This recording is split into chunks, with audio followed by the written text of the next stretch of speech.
There exists a nation where the internet is forbidden, where leaving your hometown requires written permission, and where 3 generations of a family can be imprisoned for one person's crime. This is North Korea. 25 million people living behind the world's most impenetrable border. A country frozen in time, ruled by fear, and built on secrets that have been carefully guarded for over 70 years. What you're about to witness has taken years to piece together from defector testimonies, leaked footage, and satellite intelligence. This is the story of the world's last totalitarian dynasty, where reality itself has been rewritten, and truth is the most dangerous weapon of all. Welcome to the secrets North Korea hides from the world. August 1945, World War II ends, and the Korean peninsula is divided along the 38th parallel. The Soviets occupy the north. The Americans occupy the south. What happens next will shape one of history's most bizarre experiments in human control. Kim Il-sung, a young guerrilla fighter backed by the Soviet Union, becomes the leader of North Korea. But Kim Il-sung isn't interested in simply governing. He's about to do something unprecedented in modern history: transform himself from a politician into a god. Narrator. By the 1950s, Kim Il-sung has created what experts call the most successful cult of personality in human history. Textbooks teach that he was born on sacred Mount Peak-2, under a double rainbow, and a new star in the sky. Never mind that he was actually born in a small village near Pyongyang. In 1974, Kim Il-sung codifies his control with the 10 principles for the establishment of a monolithic ideological system. These aren't suggestions. They are absolute laws that every citizen must memorize and live by. Principle 1.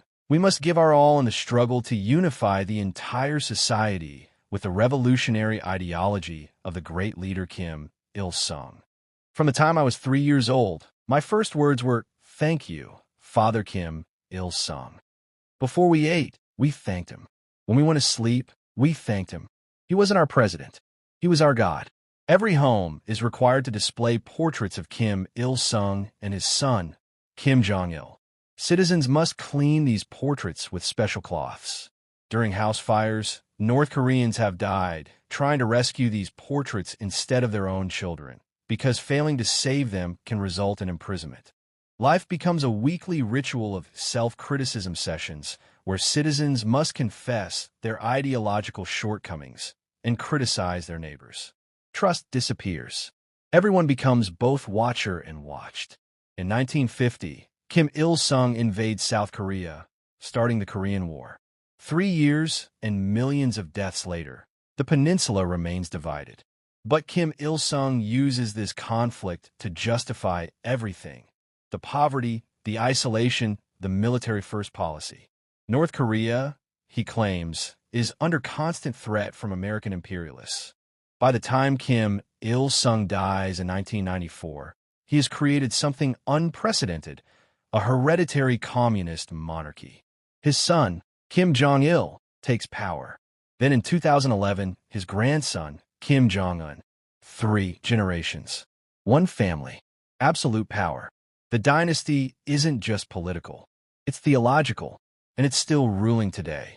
If you were born in North Korea, you would live in one of 3 worlds, and you would never be able to choose which one. The Songbun system divides all 25 million North Koreans into 51 categories across 3 main classes: the core class, the wavering class, and the hostile class. Your Songbun determines everything: where you can live, what job you can have, whether you can attend university, even how much food you receive. Your classification is determined by what your grandparents did during the Korean War. If your grandfather fought for the South, your entire bloodline is marked hostile. You'll live in the poorest regions, do the hardest labor, and your children will inherit your status. I discovered I was hostile class when I was denied entry to university despite perfect grades. My teacher pulled me aside and said, "Your grandfather made a choice. Now you pay for it." I was 17. But Songbun is just the beginning. North Korea has created the world's most sophisticated surveillance state, and it doesn't rely on cameras. It relies on your neighbors. Every neighborhood has an Inminbin, a people's unit of 20 to 40 families. The unit leader, usually a loyal party member, monitors everyone's activities, conducts weekly ideological meetings, and reports suspicious behavior. Above Minbin is the Boabu, the State Security Department, North Korea's secret police. They have surveillance on the Minbin leaders themselves. Trust no one is not paranoia in North Korea. It's survival strategy. Every home is required to have a government-supplied radio permanently tuned to state broadcasts. You cannot turn it off. Only adjust the volume. Some homes are randomly inspected to ensure the radio is working and the volume is adequate. Television exists, but there are only 4 channels, all state-controlled. Programming includes endless documentaries about the Kim family's greatness, military parades, and propaganda films showing South Koreans suffering under American oppression. Want to visit your grandmother in another province? You need a travel permit that could take weeks to obtain. The government must know where every citizen is at all times. North Korea isn't just a country. It's an open-air prison where 25 million people serve life sentences for the crime of being born. At night, even electricity becomes a tool of control. Outside Pyongyang, power is intermittent or non-existent. Cities go dark at 9 p.m. There's a reason for this. Darkness prevents people from gathering, from meeting, from organizing. Darkness enforces isolation. The greatest weapon they have isn't nuclear missiles. It's making you afraid of your own thoughts.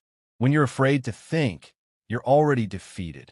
Hidden in the mountains of North Korea, invisible to tourists and denied by the government, lie places that exist outside human rights law. Places with no trials, no release dates, and no hope. This is Kwanliso number 14, a political prison camp roughly the size of Los Angeles, home to an estimated 50,000 prisoners. And until 2012, the outside world barely knew it existed. Shin Dong-hyuk is the only person born in a North Korean prison camp to escape and tell his story. He was born in Camp 14 in 1982. His crime? His uncle had fled to South Korea years before Shin was born. Shin Dong-hyuk. I didn't know the camp was a prison until I was 12.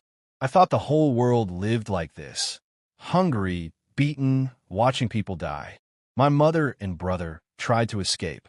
I reported them because I've been taught that betrayal of family is loyalty to the state. They were executed.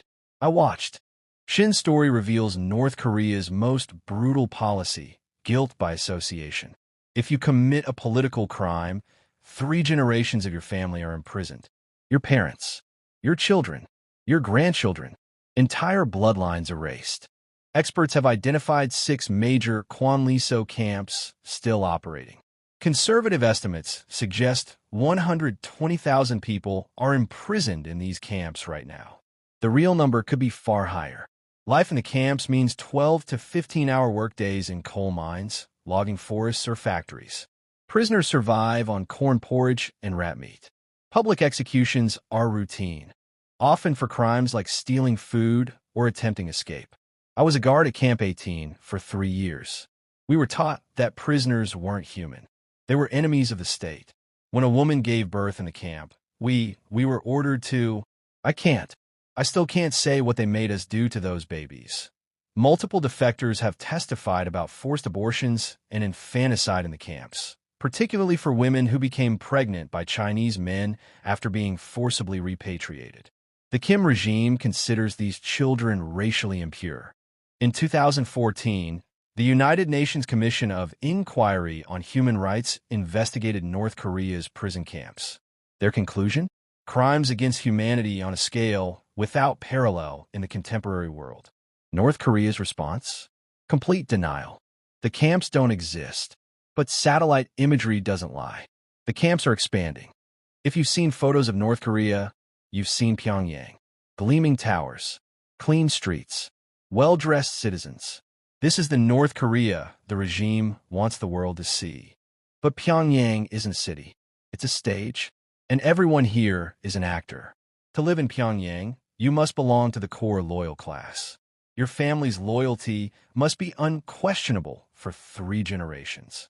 Only 3 million of North Korea's 25 million citizens qualify. Pyongyang is their reward. When foreign journalists visit, They're shown modern grocery stores stocked with products. But defectors reveal the truth. Many stores are facades. Products are glued to shelves. After the journalists leave, the shelves are emptied again. The Ryugyong Hotel towers over Pyongyang, a 105-story pyramid that took 30 years to build. North Korean media calls it a symbol of progress. But most floors remain empty, unusable. It's the world's tallest vacant building, a monument to the regime's priorities over its people. Foreign tourists who visit Pyongyang are assigned 2 government minders who accompany them everywhere. Every site visit is pre-approved. Every photograph is monitored. Straying from the group is forbidden. Former Pyongyang resident, in Pyongyang we had electricity, we had food, we had privileges.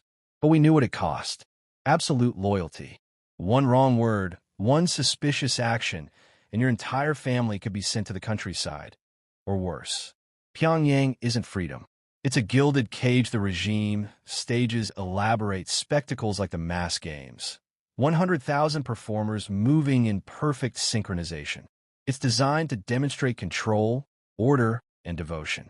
But for performers, it means months of grueling practice. Mistakes can mean punishment for you and your family. At night, Pyongyang glows while the rest of the country sits in darkness. It's a visual representation of North Korea's reality. A tiny elite living in artificial light while millions suffer in the shadows. This river is 300 feet wide. In the winter, it freezes solid. For desperate North Koreans, it represents the border between life and death. Cross it successfully, and you have a chance at freedom. Get caught, and you face torture, imprisonment, or execution. The North Korean border is one of the most heavily militarized in the world. Guards are ordered to shoot defectors on sight. Landmines line the frontier. Electrified fences span miles. Yet every year, roughly 1,000 people attempt the crossing. I waited until winter when the river froze. 3 a.m., no moon. I crossed the ice and didn't look back. When I reached the Chinese side, I collapsed and cried. Not from relief, from guilt. I had left my family behind, and I knew they would suffer for my escape. Crossing into China is only the first step. China has a policy of repatriating North Korean defectors. So refugees must travel thousands of miles through China to reach Laos or Mongolia, where they can seek asylum and eventually reach South Korea. Underground networks of brokers help defectors navigate this journey, but it costs money most North Koreans don't have. Women especially face horrific exploitation. Many are sold into forced marriages or sex trafficking in China. I was sold to a Chinese farmer for $2,000. I lived as a slave for 3 years before I could escape again. Many women never do. They have children in China and can't leave because they'll lose their kids. It's a different kind of prison. For those who successfully reach South Korea, the challenges don't end. They must adapt to a completely different society, technology, culture, even language has diverged. Many struggle with PTSD, survivor's guilt, and discrimination. Today, approximately 34,000 North Korean defectors live in South Korea. Each one carries stories of unimaginable courage and heartbreaking loss. And each one knows that their family back home is now marked as the family of a traitor. When someone escapes, the regime doesn't just punish them. They punish everyone the defector has ever known. Parents, siblings, even distant relatives can be sent to labor camps. It's collective punishment designed to make escape unconscionable. I think about my mother every day. I had to choose between my life and hers. That's the cruelest choice North Korea forces on people. Your freedom or your family's safety. There are no good options.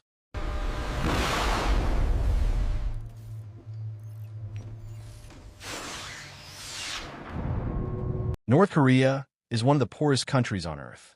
Its economy is smaller than Vermont's. Millions suffer from malnutrition. Yet it has successfully developed nuclear weapons and intercontinental ballistic missiles capable of reaching the United States. North Korea's nuclear program began in the 1980s, but the world took notice in the 1990s when intelligence revealed plutonium extraction facilities. The regime's logic was clear. Nuclear weapons are the ultimate insurance policy against invasion and the ultimate bargaining chip for aid. For decades, the international community has tried negotiations, sanctions, and incentives to denuclearize North Korea. Every attempt has failed. Why? Because the Kim regime learned a crucial lesson from Libya and Iraq.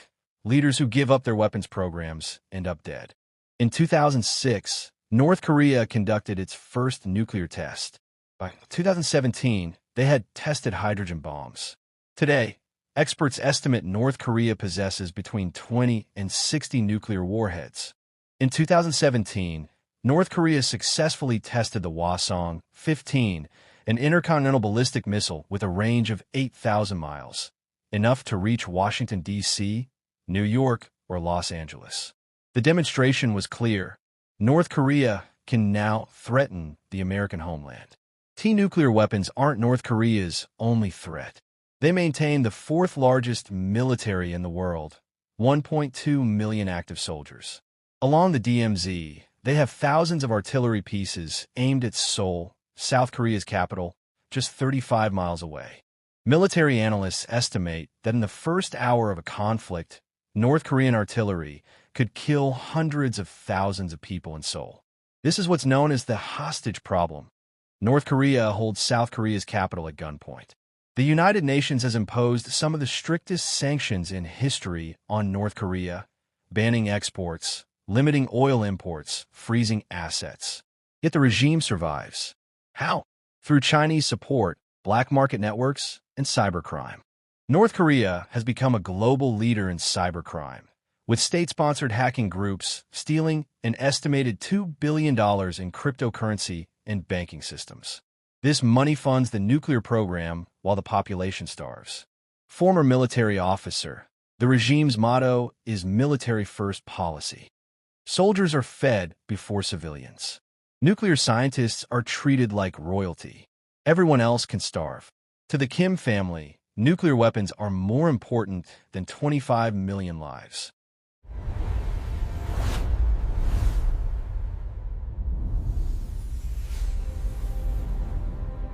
Here's the question that haunts every expert on North Korea.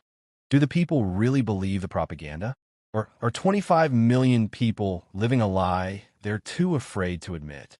North Korean children begin ideological education at age 2. Before they learn to read, they learn to worship Kim Il-sung. Before they learn mathematics, they learn that Americans are evil monsters. By the time they're adults, the propaganda is inseparable from their identity. History textbooks teach that Kim Il-sung single-handedly defeated the Japanese in World War II, that he fathered Kim Jong-il on a sacred mountain, that South Koreans live in poverty under American occupation and dream of reunification under the Kim dynasty. Adults attend weekly political study sessions where they read and discuss the Kim family's wisdom. Miss too many sessions without approved reasons, and you'll face investigation. The regime doesn't just control your actions, it colonizes your mind. It's a form of mass Stockholm syndrome. The regime creates the trauma, then positions itself as the only protector from that trauma. They convince people that without the Kims, North Korea would be invaded and destroyed. After generations of this, it becomes genuine belief for many.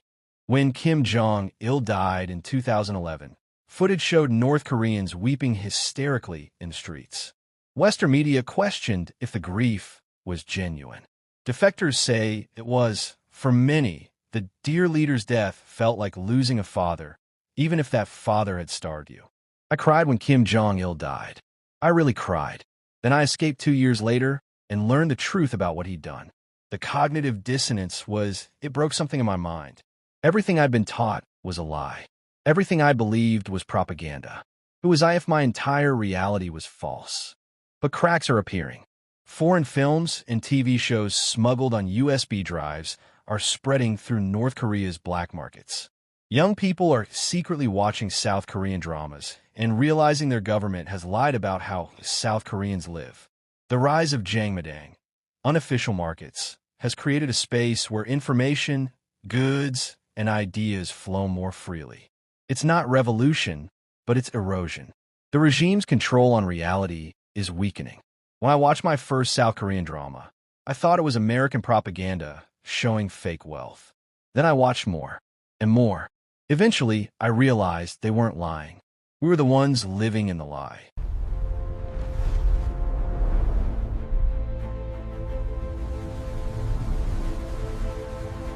Kim Jong-un took power in 2011 at age 27. Western analysts predicted his regime would collapse within years. Over a decade later, the Kim dynasty remains firmly in control. So what happens next? During COVID-19, North Korea sealed its borders completely, even cutting off trade with China. The result was economic devastation and increased famine. Yet the regime survived. In 2023, they reopened borders and immediately resumed nuclear missile tests. Some experts believe collapse is inevitable. The economy is unsustainable. Information leakage is accelerating, and China's patience may not be infinite. Others argue the control apparatus is too sophisticated to fail, that North Korea will outlast its critics. Meanwhile, the Korean Peninsula remains one of the world's most dangerous flashpoints. Any military conflict would be catastrophic. Millions would die, nuclear weapons might be used, and regional stability would collapse. Defector activists fly balloons carrying USB drives, money, and messages of hope across the border. It's illegal and dangerous, but they believe exposure to truth is the most powerful weapon against the regime. My generation grew up with one foot in the propaganda and one foot in reality. We watched the state news, but we also watched smuggled films. We're the generation that knows we've been lied to. Change might not come tomorrow, but it's coming. Information is a virus the regime can't contain forever. Diplomatic efforts continue. Summits happen, promises are made, sanctions are adjusted. But after 70 years, the pattern is clear. The Kim regime prioritizes survival above all else, and they've proven remarkably adept at it. North Korea remains the world's most secretive nation, a place where an entire population lives under surveillance, where truth is criminalized, and where 3 generations have known nothing but the Kim dynasty's rule. The secrets they hide from the world are not just about nuclear weapons or prison camps. The deepest secret is this: 25 million people have been convinced that their suffering is noble, that their isolation is protection, and that their lack of freedom is the highest form of loyalty. But as more people escape and tell their stories, as more information seeps across sealed borders, the architecture of lies becomes harder to maintain. History shows that no totalitarian system lasts forever. The question isn't if North Korea will change, it's when and at what cost. For now, North Korea remains frozen in time, a warning about what happens when power becomes absolute, when truth becomes illegal, and when an entire nation becomes a prison with no walls. The story of North Korea is not just about one country. It's about the fragility of freedom, the power of information, and the resilience of the human spirit, even in the darkest places on Earth. Until the borders open and the truth comes to light, North Korea will remain the world's greatest secret.